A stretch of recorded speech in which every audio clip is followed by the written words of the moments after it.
Evening. फिर से आपका स्वागत है फिक्स प्रेपोजिशन की वीडियो में। देखिए गाइस, इसमें मैंने बहुत ज़्यादा बेसिक, जो बिल्कुल बेसिक है आपको पता होना चाहिए, वो भी कॉन्सेप्ट के साथ, और एग्ज़ाम में ये भी बहुत आती हैं। 12 ऐसे फिक्स प्रेपोजिशंस लिए हैं जो आपको कॉन्सेप्चुअली पता होने ज़रूरी है। क्लियर? तो बिना देरी के चलते हैं। पहला है he is the best student फिर ब्लैंक माई क्लास। तो यहाँ पे देखिए गाइस, आपके दिमाग में इन आ रहा होगा या ऑफ आ रहा होगा। यहाँ पे इन और ऑफ में से आपको एक चुनना है, बाकी तो आएगा ही नहीं, है ना। अब यहाँ पे आएगा गाइस ऑफ। ऑफ क्यों आएगा? क्योंकि स्टूडेंट यहाँ क्लास अटेंड करते हुए नहीं बताया जा रहा। कहाँ लिखा है कि अटेंड हो रही है क्लास, पढ़ाई चल रही है, उस दौरान बताया जा रहा है, टीचर पढ़ा रहा है, बच्चे बैठे, वैसी कंडीशन नहीं है ना। तो अगर ऐसा नहीं है तो हम क्या लगाएंगे इसमें, क्लास के लिए ऑफ लगाएंगे। क्लियर? अगर क्लास अटेंड कर रहा है बच्चा, मान लीजिए ये टीचर है, यहाँ पे ये बच्चे हैं, है ना, तो ये क्लास चल रही है ना, तो क्लास चलते हुए अगर कह दिया इस किसी को पॉइंट आउट करते हुए कि भाई ये वाला है इस समय, तो हम इन माई क्लास का यूज़ करते। तो यहाँ पे क्लियर तो है नहीं, मेंशन तो है नहीं कुछ भी, इसलिए क्या आएगा, he is the best student of my class. Clear?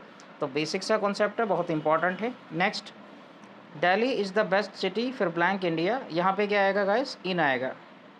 यहाँ पे क्या आएगा, इन, क्योंकि ये जो होता है ना, सिटीज़ के, कंट्रीज़ के, स्टेट्स के नाम के पहले क्या लगता है, इन लगता है, बड़े जगह के पहले। क्लियर? तो Delhi is the best city in India. Next, the boy फैल फिर ब्लैंक द वेल, मतलब लड़का जो है कुएं के अंदर गिर गया। अब यहाँ पे देखिए गाइस, इन बिल्कुल नहीं आएगा, यहाँ पे आएगा इनटू, है ना। क्या आएगा यहाँ पे, इनटू। इनटू क्यों आएगा, उसका एक रीज़न है। मैं आपको 3 कॉन्सेप्ट बताता हूँ।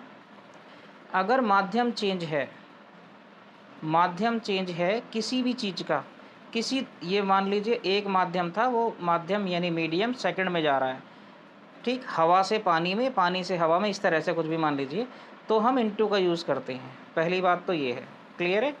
दूसरा कॉन्सेप्ट, अगर कोई चीज़ मोशन करते हुए कहीं पे जा रही है ना, कोई चीज़ मोशन करते हुए किसी चीज़ के अंदर जा रही है, उसके लिए भी हम किसका यूज़ करते हैं गाइस, इनटू का यूज़ करते हैं। क्लियर है? और बिल्डिंग्स वगैरह के लिए तो, या कार वगैरह के लिए तो ज़रूरत के हिसाब से कर ही सकते हैं इन या इनटू, है ना। तो यहाँ पे 2 इंपॉर्टेंट कॉन्सेप्ट क्या थी, अगर मोशन करते हुए कोई चीज़ किसी चीज़ के अंदर जा रही है तो पक्का इनटू आएगा, 100% आएगा। अगर मीडियम चेंज है तो भी क्या आएगा, इनटू आएगा। क्लियर? जैसे मान लीजिए हिंदी से आपको इंग्लिश में ट्रांसलेट करना है, तो माध्यम चेंज हो गया ना भाई, हिंदी से आपको किस में करना है, इंग्लिश में। तो ये मीडियम अलग होता है, कहते हैं ना इंग्लिश मीडियम से बोले हिंदी मीडियम, मतलब आप तो वैसे ही पता है इसके, वैसे ही नॉर्मली आपको पता ही है, हिंदी से इंग्लिश, मीडियम चेंज हुआ तो ट्रांसलेट दिस पैसेज या this line into English, from Hindi into English. Clear है? वहाँ पे भी आपको इनटू लगाना है। तो यहाँ पे देखिए, वेल है ना, लड़का गिरा, मोशन करते हुए किसी चीज़ के अंदर गिर गया ना, कुएं के अंदर, तो यहाँ पे कौन सा कॉन्सेप्ट आया, इनटू का आया। क्लियर? माध्यम भी चेंज है, हवा में था, पानी में चला गया। नेक्स्ट है, all the students stood respectfully when the principal entered the classroom. यहाँ पे गाइस, एंटर के साथ इनटू मत लगा देना ना, एंटर के साथ इनटू गलत हो जाता है। मैंने लास्ट, मतलब एक मेरी वीडियो है उसमें मैंने मेंशन कर रखा है पूरा अच्छे से। खैर, यहाँ बात करते हैं स्टूड की। तो ये स्टैंड अप का है, स्टैंड अप, स्टैंड अप खड़े होना, है ना, ये तो बेसिक सा है। तो यहाँ सेकंड फॉर्म है स्टैंड का, स्टूड अप। सारे जो विद्यार्थी हैं वो आदर, मतलब सम्मान पूर्वक या सम्मान देने के लिए उसको, व्यक्ति को खड़े हो गए क्लास के अंदर। क्लियर है? नेक्स्ट, द लायन जम्प्ड फिर ब्लैंक द डियर। ये तो आपको पता ही होगा, अपॉन आएगा। अपॉन का भी कॉन्सेप्ट है, अगर कोई चीज़ एक पार्टिकुलर जगह पे है लेकिन वो वहीं से छलांग लगा दे किसी दूसरी जगह पे, तो मोशन हो गई ना, ये मोशन हो गई। तो ऐसे उस सिचुएशन के लिए हम अपॉन का ही यूज़ करते हैं। बिल्ली कूद जाती चूहे पे, है ना, यहाँ पे क्या है, पूरा लायन ही डियर पे जंप कर रहा है, तो हम किसका यूज़ करते हैं, अपॉन का यूज़ करते हैं। Put all the books the table है, ये तो ऑन है ना, एक 2D सरफेस के ऊपर अगर कोई चीज़ टच है और रखी है तो उसके लिए किसका यूज़ करते हैं, ऑन का यूज़ करते हैं, है ना, on the table. I was filled फिर ब्लैंक वंडर। देखिए गाइस, ये एक ऐसा ब्लैंक है जो आप एग्ज़ाम में जो एग्ज़ाम पेपर आपका होगा उसके अंदर खाली स्थान भरने को दिए होंगे, वहाँ से आप टीप सकते हैं, नकल मार सकते हैं। वहाँ पे लिखा रहता है ना, fill in the blank with appropriate word, लिखा रहता है ना विद। तो खाली स्थान को जिस चीज़ से भरा जाता है ना, ये खाली जगह को जिस चीज़ से भरा जाता है उसको जोड़ने के लिए हम विद का ही यूज़ करते हैं। ये आप अगर भूल जाएं तो टीप सकते हैं, उस लाइन को, क्वेश्चन वाली लाइन को पढ़ सकते हैं, विद ही लिखा होगा। क्लियर? तो देखिए किस चीज़ से भर रहा है वो, वंडर से, है ना, मतलब मैं आश्चर्यचकित हो गया, मैं आश्चर्य से भर गया था। तो यहाँ पे जिस चीज़ से भर रहा है उसको जोड़ने के लिए क्या लगेगा गाइस, विद लगेगा। क्लियर है? नेक्स्ट है आई सेट फिर ब्लैंक द ट्री, फिर ब्लैंक है सीमेंटेड प्लेटफॉर्म। देखिए ये पेड़ के उसकी बात चल रही है आसपास की, तो आपको आइडिया लगाना पड़ेगा। पेड़ के नीचे बैठा, प्लेटफॉर्म कैसा था, सीमेंटेड था। देखिए अपने यहाँ मतलब इंडिया में पीपल का पेड़ रहता है ना, उसके नीचे चबूतरा लगा रहता गोल सा, तो ये सीमेंट का ही तो रहता है, सीमेंट का चबूतरा रहता है। तो इसको देखिए आप गाइस, ये ये पेड़ चौड़ा सा रहेगा ना, इसके नीचे ये चबूतरा बना है, प्लेटफॉर्म है सीमेंट का, तो वो व्यक्ति यहाँ बैठा है। ठीक, तो मैंने अभी क्या बताया, 2D सरफेस के ऊपर कोई चीज़ टच है तो ऑन का यूज़ करेंगे, यानी सीमेंटेड प्लेटफॉर्म पे जो बैठा है उसके लिए क्या यूज़ करेंगे हम, ऑन। ये पर है ना, पर के सेंस में टच कर दिया, तो एक प्रपोजिशन तो आ गई, यहाँ पे क्या आएगा, ऑन आएगा। क्लियर? दूसरा देखिए, ये व्यक्ति यहाँ बैठा है, तो पेड़ जो है, पेड़ इसने ये ऐसे कवर कर रखा है ना, ये पत्ती वगैरह जो है कवर है।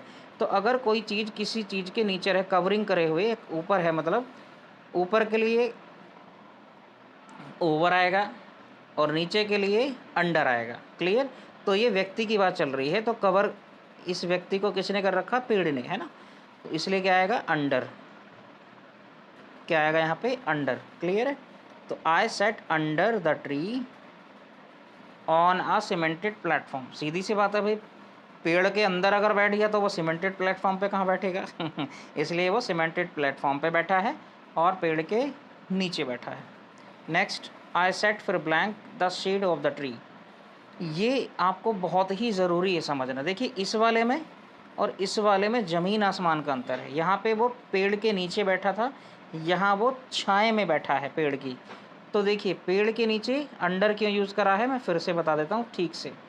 अंडर क्यों यूज़ करा है, क्योंकि ये इसकी कवरिंग ने कवर कर रखा था, ये पत्तियाँ जो है ना, चौड़ाई जो पेड़ की है, इसने इंसान को कवर कर रखा था। तो इसके ठीक नीचे बैठा है वो, यानी पेड़ की जो पत्तियाँ वगैरह हैं, टहनियाँ, उनके नीचे है वो, इस पर यहाँ पे बैठा हुआ। क्लियर है? लेकिन शेड का मतलब होता है छाँव। तो अगर कोई व्यक्ति इसकी छाँव में बैठा है तो सूरज पे निर्भर करेगा भाई, सूरज अगर इधर है तो छाँव इधर को जा रही होगी, पता नहीं कहाँ। और अगर आपको अब भी समझ में नहीं आ रहा तो देखिए, मैं छोटा सा पेड़ बनाऊँ ये सूरज है ना, तो इस पे निर्भर करेगा ना, इसकी धूप पड़ रही है तो छाँव किधर को पड़ेगी, तो छाँव यहाँ भी तो आ सकती है, यहाँ भी आ सकती है सूरज के हिसाब से, इसकी पोजीशन के हिसाब से ना। छाँव तो कहीं और ही होगी ना पेड़ की भाई, डंडी से ये है ना, तना, इसका तना ऐसा रहता है, छाँव यहाँ हो गई। लेकिन वो उसने इस समय अगर कोई व्यक्ति छाँव में बैठ गया, यहाँ पे है ना, यहाँ पे छाँव में बैठ गया, तो इसको इसने पत्तियों ने कहाँ कवर कर लिया भाई, छाँव ने किया है। तो आपको पता है छाँव जो है पूरी ढक लेती है, मतलब उसको टच करती है। और अगर हम किसी चीज़ को टच करते हुए, 3D स्ट्रक्चर वाला नियम है ये, उसको घेर लिया हमने, तब हम यूज़ करते हैं इनका। किसका यूज़ करते हैं, इनका। तो देखिए छाँव जैसी पड़ेगी पेड़ की, ये पड़ रही है छाँव, है ना, तो ये उसके ऊपर ही तो है ना, व्यक्ति को घेरे हुए है। क्लियर? तो हम किसका यूज़ करेंगे, इनका, यानी यहाँ पे क्या आएगा guys, in. Clear? Next, my watch is superior. ये तो बहुत ही इंपॉर्टेंट है। इसमें क्या आएगा, टू। ये मैं एडजेक्टिव में नियम बताऊंगा इसका, सुपीरियर इन्फीरियर ऐसे करके है।